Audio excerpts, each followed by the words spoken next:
did you watch the end of that game last night? I absolutely did, and I'm on the East Coast, so not a lot of sympathy out there for you, McGraw, on that one, considering we were an hour ahead. But I do agree with you. I mean, I just don't understand why these games have to be dragged out time-wise that long. World Series games, major games. I mean, from our standpoint, I think on the East Coast it ended at about 12:30, 12:45. Yeah. Are you a Clemson fan now?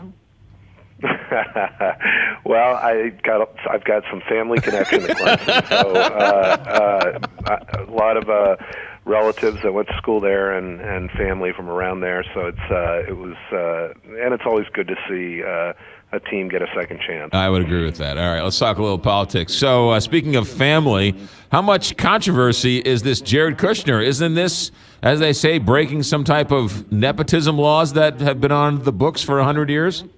Well, no, not necessarily, because the law was created after the Kennedy administration. It was created in 1967, the nepotism law, in response to Kennedy appointing his brother to be Attorney General, someone that many people thought was very unqualified to be in that position. So if Donald Trump was appointing Jared Kushner, his son-in-law, to be a cabinet secretary, yes, that would fly in the face of the law that was passed, and it would not be doable. But there's some ambiguity, and it's unclear about how the law may apply to a member of the president's staff and kind of inside circle in the West Wing. So, listen, I don't think it takes the appointment of Jared Kushner to have people raise questions about potential conflicts of interest and Trump's business ties. Those already existed. They're going to exist.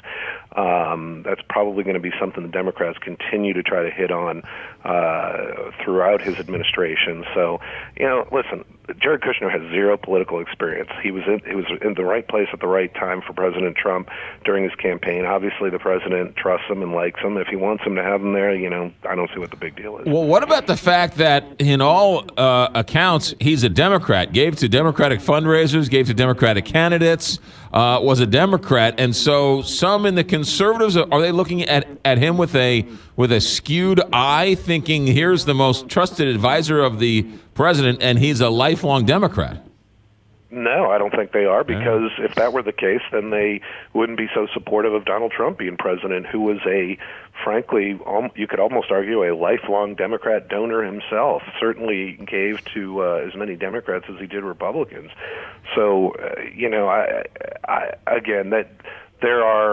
really think that Jared Kushner is kind of an insignificant, except to one person, and that is to Donald Trump. I think he likes having a family member there. At least, obviously, loyalty is important to him. But and he'll probably have some influence, but. When it comes to making decisions, if we're going to go into battle or we're going to, how we're going to deal with Congress, I don't see him playing as big a role as maybe people think. Trey Harden, ABC News political analyst, who is now a Clemson fan, at least until somebody beats him next fall. Trey, baseball's right around the season. Pitchers and catchers report any day now, so life gets back to normal. I know. Have a good week. Trey, thanks for checking in. 624, Big 550, KTRS. We'll check in with Scott Crothers and the markets. We'll do that in